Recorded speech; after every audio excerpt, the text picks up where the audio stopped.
ഇത് എങ്ങോടാ ഒച്ച കയറി പറഞ്ഞത്? വണ്ടിക്ക് ബ്രേക്കില്ല ചേട്ടാ. പണിക്കാരനെവിടെ? പണിക്കാരനല്ലേ ഞാൻ.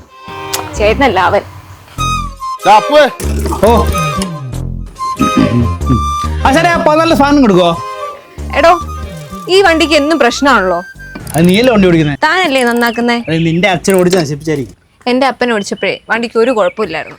ഞാൻ എന്ന് ഈ വണ്ടി ഇവിടെ നന്നാക്കാൻ കൊണ്ടുതന്നോ അന്ന് തുടങ്ങിയ പ്രശ്നമാണ്. എന്താണ് പ്രശ്നം? എന്റെ പൊന്നാശാനെ എനിക്കറിയില്ല. ഡെയിലി ഓരോ കംപ്ലൈന്റ് ഉണ്ടാക്കിക്കൊണ്ട് വരുന്നുണ്ട്. അല്ല ഇന്നിപ്പോ എന്താ പ്രശ്നം? വണ്ടിക്ക് ബ്രേക്ക് ഇല്ല. നോക്കട്ടെ. അറിയുന്ന പണിക്ക് പോയാ പോരെ. അതെ, നീ ടീച്ചറെ അമ്മച്ചനെ കൂടി പഠിപ്പിക്കാൻ നിൽക്കണ്ട. എല്ലാ തൊഴിലും അതിൻ്റെതായ മാന്യതയുണ്ട്. ആണല്ലേ?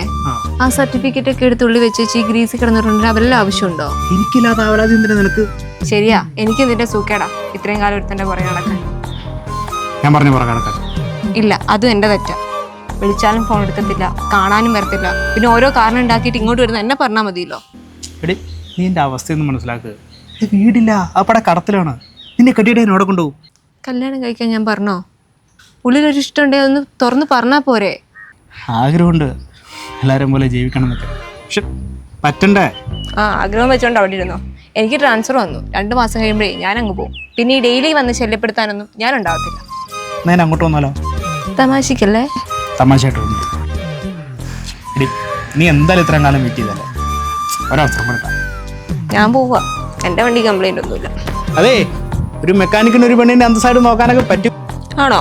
അങ്ങനെയാണേലേ വീട്ടിൽ വന്നിട്ട് അപ്പനോട് പെണ്ണെ ഒതുക്കി കടമൊക്കെ നമുക്ക് ഒരുമിച്ച് തീർക്കാം.